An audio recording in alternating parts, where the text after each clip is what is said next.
Saludos desde el estudio Aracelis Melo en el canal AME de República Dominicana.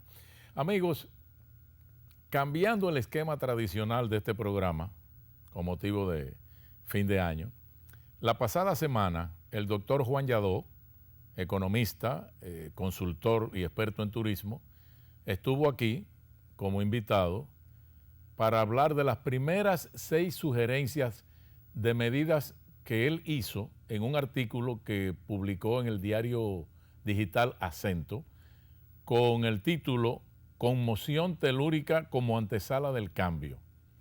En ese artículo él propone al partido opositor que se perfila como ganador de las próximas elecciones una serie de 12 medidas concretas como compromiso para su aplicación. De manera que con eso se envíe una señal de seriedad, de que el propósito del próximo gobierno no es ir al poder a lucrarse, que es un temor que existe en mucha gente, ¿no? Medidas que el nuevo gobierno deberá adoptar por decreto en el inicio de su gestión como signo de transparencia. El programa de hoy va a ser el complemento del de la pasada semana, hablando de las otras 6 sugerencias o medidas que ha propuesto el doctor Juan Yadó en su artículo. En un minuto vamos a comenzar a entrevistarle sobre este tema.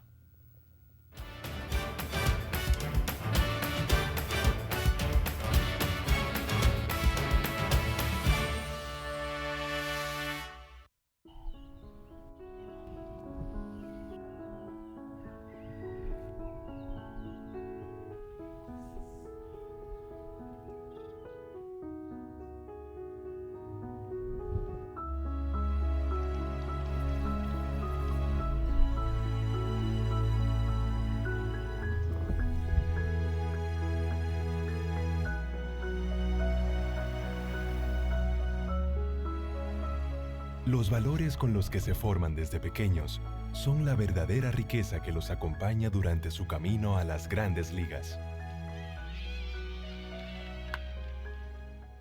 Nosotros trabajamos junto a ellos para que se conviertan en triunfadores dentro y fuera del terreno.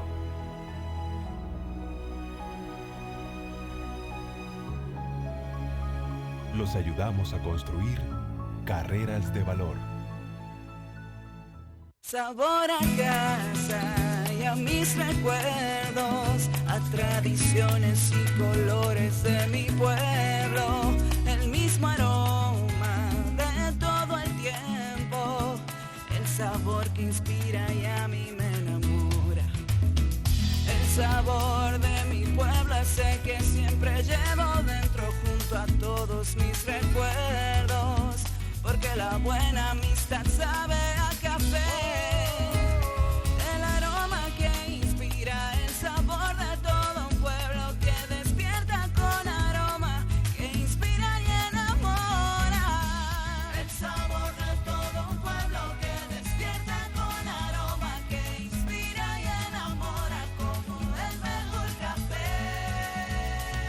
Santo Domingo, sabor que empiece en el aroma.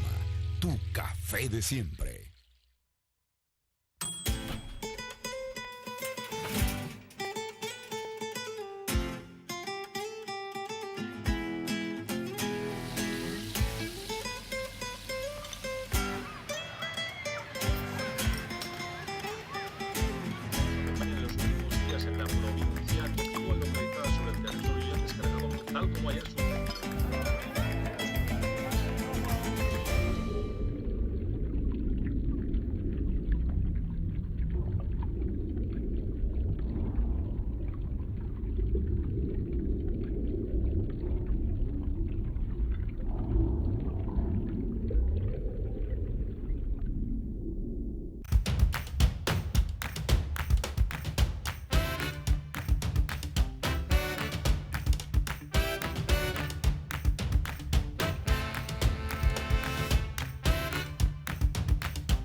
Bueno, Juan, bienvenido una vez más.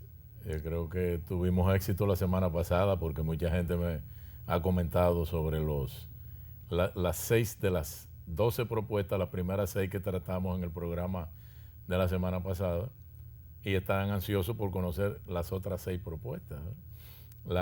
Comenzando por la séptima, que estudiándola así por encima, podría ser un asunto bien difícil, Juan, porque estaríamos hablando de que limpiar los organismos del Estado superfluos, como propuso Farideh Raful, eso va a traer cancelación de mucha gente que, ¿dónde la vamos a ubicar? Es entidades y personal superfluos del Estado. Esa es la propuesta número 7 de tu artículo. Sí, eso es enteramente posible. Lo que tú tienes es que proponerte hacerlo.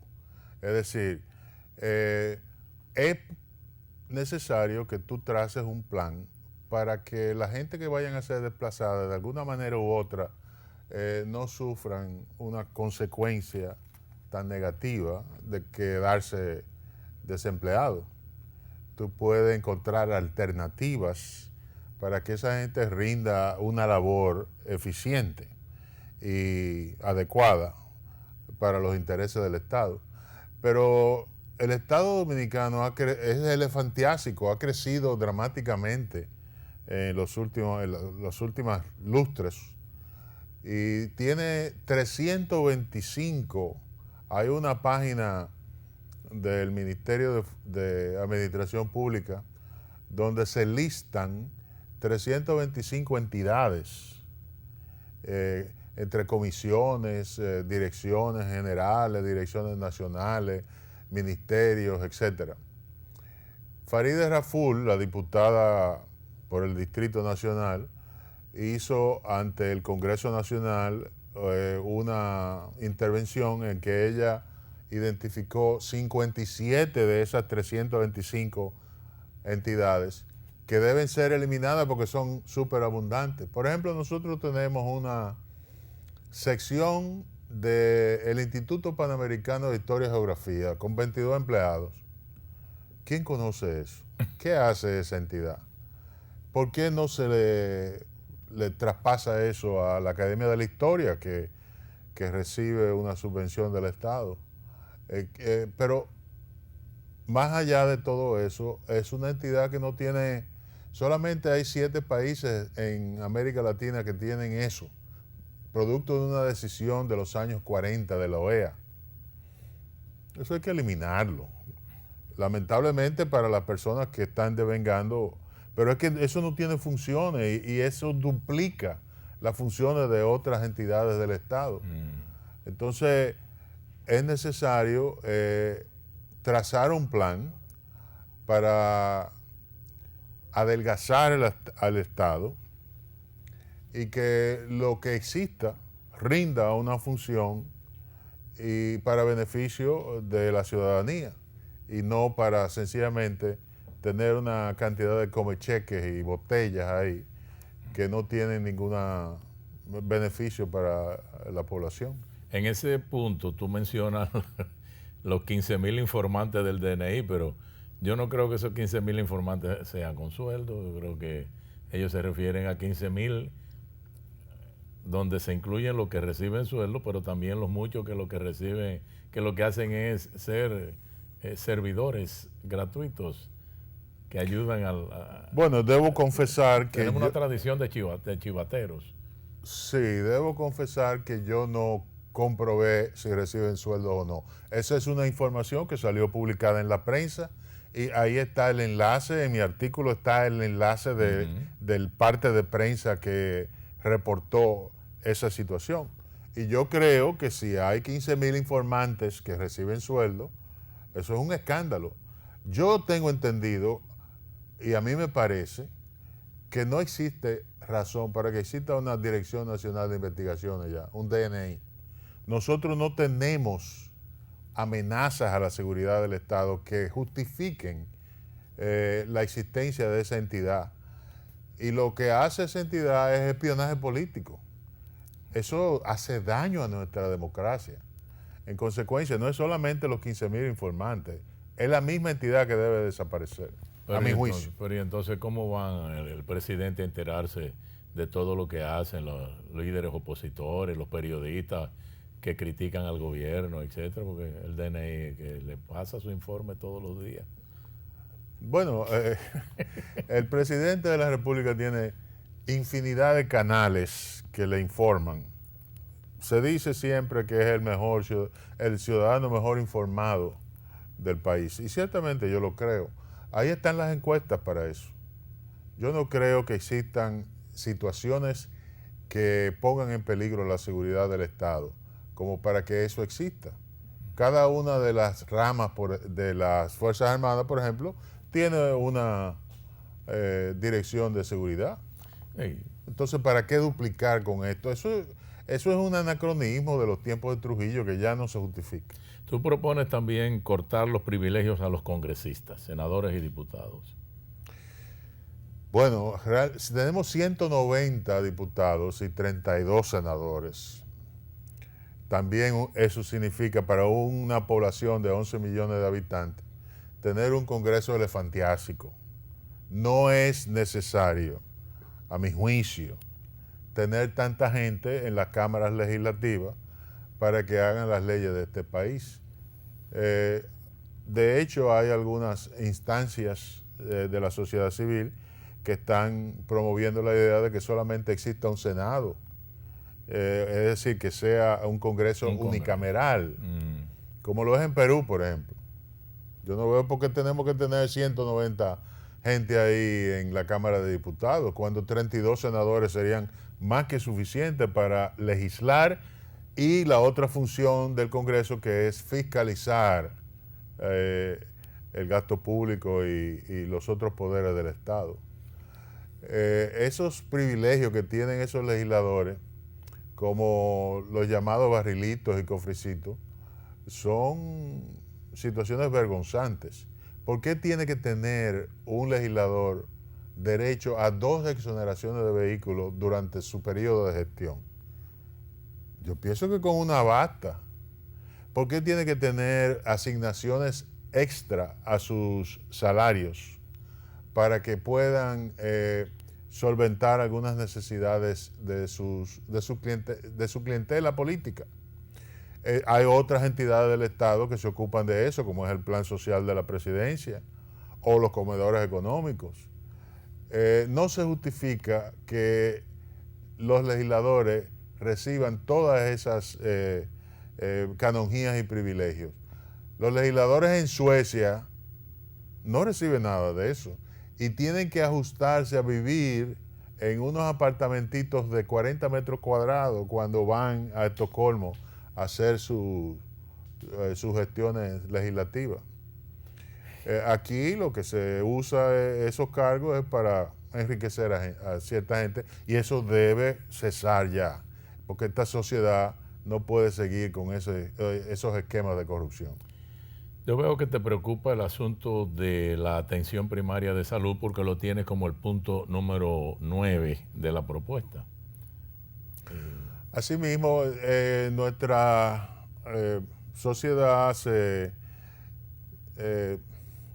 creó un movimiento hace años para que el Estado dedicara el 4% del PIB en el presupuesto general de la nación a la educación, y eso se logró. Yo pienso que el próximo paso es tratar de que esa misma cantidad de recursos sean asignados al sector salud, que lamentablemente está en una situación muy indeseable. Los hospitales públicos dan vergüenza, la mayor parte de ellos, en términos de los servicios que le dan a la población pobre.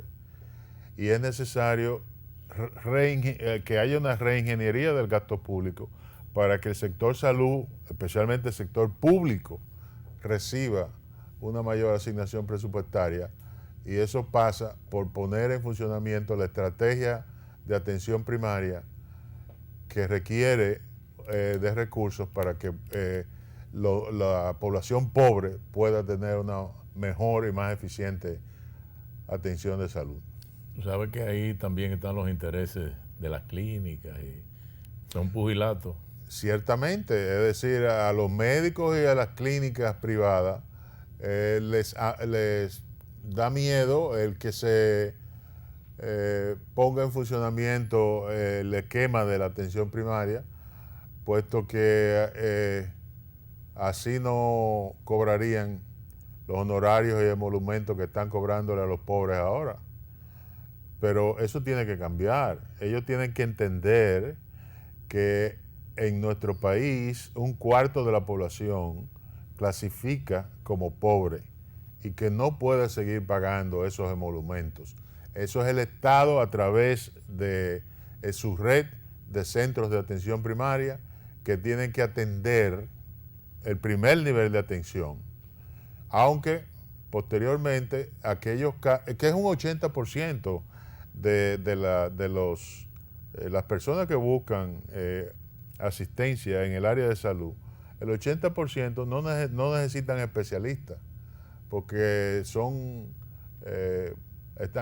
aquejados por males que pueden ser atendidos por esos centros de atención primaria.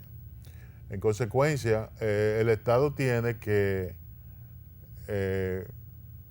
tomar una decisión seria de favorecer a los más pobres de esta sociedad, porque equidad en la distribución del gasto público es un imperativo y no puede seguir dejándose narigonear por estos intereses privados. Yo veo que en el punto número 10 de tus sugerencias a lo que será el nuevo gobierno, tú sacas a relucir un detalle, un dato que me ofrece la CEPAL sobre el nivel de indigencia en nuestro país, que ellos lo estiman en un 5%, por eso es una cifra alta. Ciertamente, eso equivale a cientos de miles de personas que viven en indigencia significa extrema pobreza, Sí. que no reciben la cantidad de calorías en su ingesta diaria que deberían recibir. Y en esta sociedad que algunas agencias internacionales clasifican como de desarrollo alto, veo que el PNUD ahora sorpresivamente nos elevó de desarrollo mediano, a desarrollo alto. Con un 5% de la población clasificada por CEPAL como en extrema pobreza, en indigencia, desarrollo alto, yo no lo entiendo. Y pienso que debe ser una de las prioridades topes de las próximas autoridades que tomen las riendas del Estado en agosto del próximo año, el acabar con el hambre en la población de indigentes y de la subalimentación de los niños. Un 40% de los niños de este país está subalimentado. Y hay entidades estatales para eso, como los comedores económicos y el plan social de la presidencia, que deben priorizar la atención a esos segmentos para acabar con la indigencia y acabar con la subalimentación infantil. Pero esa no es una tarea de corto plazo, Juan. Hay muchas tareas de desarrollo que son de largo plazo o de mediano plazo, pero tú tienes que comenzar. El próximo gobierno tiene que dar señales de que una de sus prioridades es la redención de la población más pobre de este país. No se puede seguir gobernando para favorecer a los más ricos y a los más afortunados de la vida. Tiene que el gobierno priorizar la atención a los sectores más pobres de la población. Eso, hay un detalle que complica un poco más esa tarea y es la gran penetración de pobre gente haitiana que hay aquí en el país y cada vez llegando más. Esa gente tienen que comer todos los días. Bueno, esa es otra situación. Es decir, nuestra prioridad debe ser acabar con la indigencia de los dominicanos. Esa debe ser nuestra prioridad. Ahora, nosotros como un pueblo compasivo, como un pueblo solidario, debemos también atender a aquellos ciudadanos haitianos que por una razón u otra han tenido que emigrar hacia nuestro país. No podemos darle la espalda. Es decir, los niños haitianos que asisten a nuestras escuelas, vi recientemente que el año pasado hubo más de 40,000 parturientas haitianas que dieron a luz en hospitales dominicanos. Eso es una situación que lamentablemente nosotros tenemos que enfrentar, pero hacerlo de una manera solidaria y compasiva. Y si tenemos que seguir haciéndolo, hasta tanto el pueblo haitiano pueda impulsar su desarrollo económico, vamos a tener que seguir haciéndolo. Con quien dimos un gesto ahora de no muy buena solidaridad fue con los venezolanos, imponiéndoles un pago nada menos que de $250 para poder conseguir una visa de turista. 150 por un seguro y 100 por la visa. Un seguro que yo no sé quién es el que lo vende, pero es el mismo Ministerio de Relaciones Exteriores quien lo vende allá en Caracas.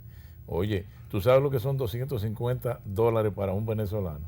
Son como 11 millones de bolívares. Yo creo que esa es una medida muy desafortunada. Venezuela ha sido un país muy solidario en el pasado con nosotros.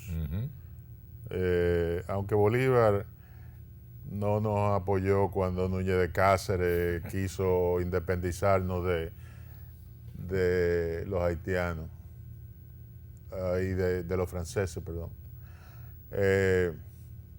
Habían razones para eso. Pero más allá de eso, es decir, Venezuela durante la dictadura de Trujillo acogió a muchos exiliados dominicanos y muchos dominicanos también migraron hacia Venezuela en la época en que Venezuela estaba boyante como país beneficiario de sus grandes riquezas petroleras.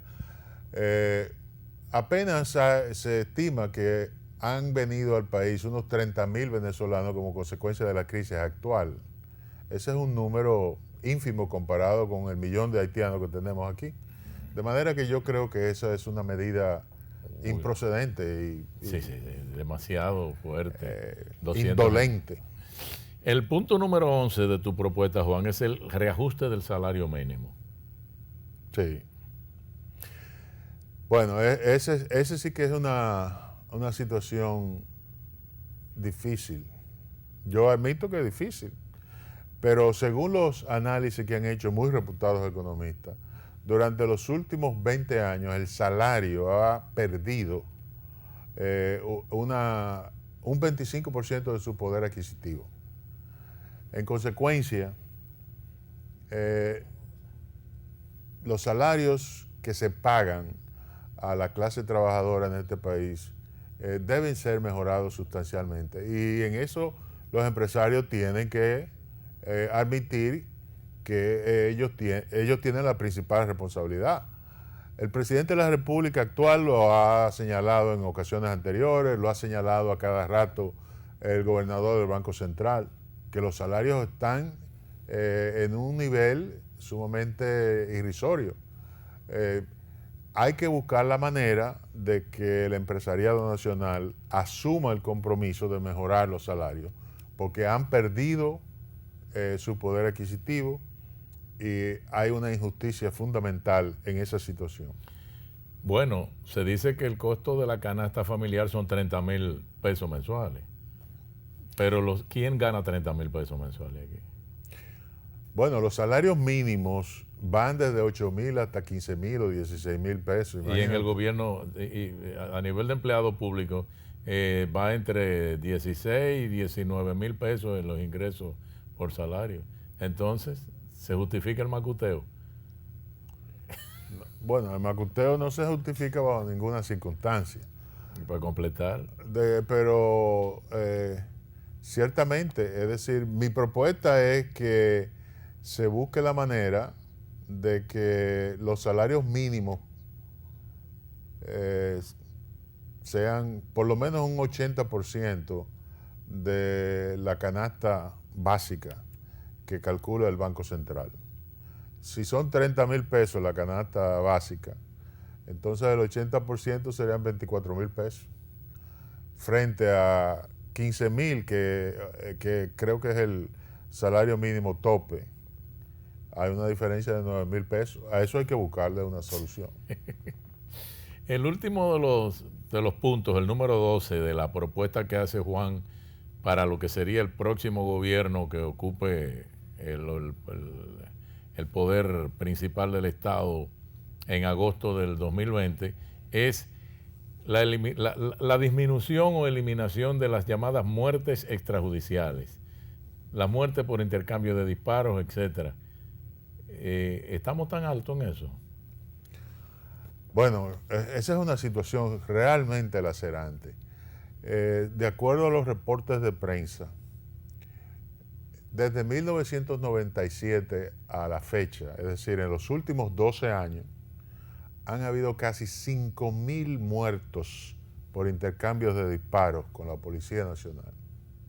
5.000 muertos. Y de acuerdo a esos reportes de prensa, el 80% son jóvenes entre 18 y 30 años de edad. Pobres. Pobres. Los intercambios de disparos, entonces, victimizan de una manera horrenda a la población pobre. Y la mayoría de esos intercambios de disparos se quedan en un simple reporte policial, no se investigan. Mi propuesta es que en lo adelante se cree una procuraduría especializada dentro del Ministerio Público para que se investiguen todos los intercambios de disparos con la asistencia de la Unidad de Asuntos Internos de la Policía y de la Comisión Nacional de Derechos Humanos. Porque, de acuerdo a los reportes de prensa, una gran proporción de esos intercambios de disparos son ejecuciones extrajudiciales, violando la más mínima concepción de derecho con relación a las víctimas. Y esa situación hay que cambiarla, porque eso es vergonzante y lacerante. Hay que estar claro que de estas propuestas hay algunas que pueden manejarse por decreto y por voluntad ejecutiva del gobierno, pero hay otras que requieren el concurso del Congreso y de la sociedad civil. O sea, esto tiene que ser un plan nacional en la mayoría de los casos. Quería decirles a ustedes, amigos, al final del programa, que el doctor Juan Yadó escribe todos los lunes unos artículos que vale la pena leer porque, independientemente de que son temas de sumo interés, muy informativos, también está el hecho de que él los documenta con link para que haya referencia, el que quiera ver la referencia inmediatamente la encuentre. ¿Dónde es que tú escribes, Juan? Ciertamente, los artículos míos de un tiempo para acá tienen unos enlaces que si se cliquea sobre ellos, se buscan las fuentes de donde se saca la información y se ofrece información pertinente y adicional a al texto del artículo. Es decir, que no se están haciendo afirmaciones y aseveraciones gratuitas y baratas. De manera que yo, aunque sea un poco inmodesto pedirlo, les invito a visitar mi columna de los lunes, que se llama Vocería de los Dioses, en el periódico digital Acento.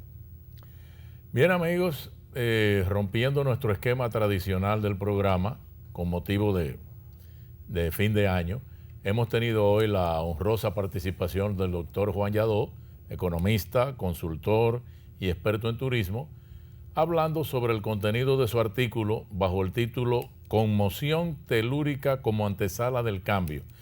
En ese artículo él propone al partido opositor que se perfila como ganador de las próximas elecciones una serie de 12 medidas concretas como un compromiso para su aplicación, de manera que con eso se envíe una señal de seriedad, de que el propósito del próximo gobierno no es ir al poder a lucrarse, es un temor Hoy él explicó las seis propuestas que completan esas 12 sugerencias. Mil gracias, Juan, por haber estado con nosotros. Y a ustedes, amigos, felices fiestas, que la pasen bien.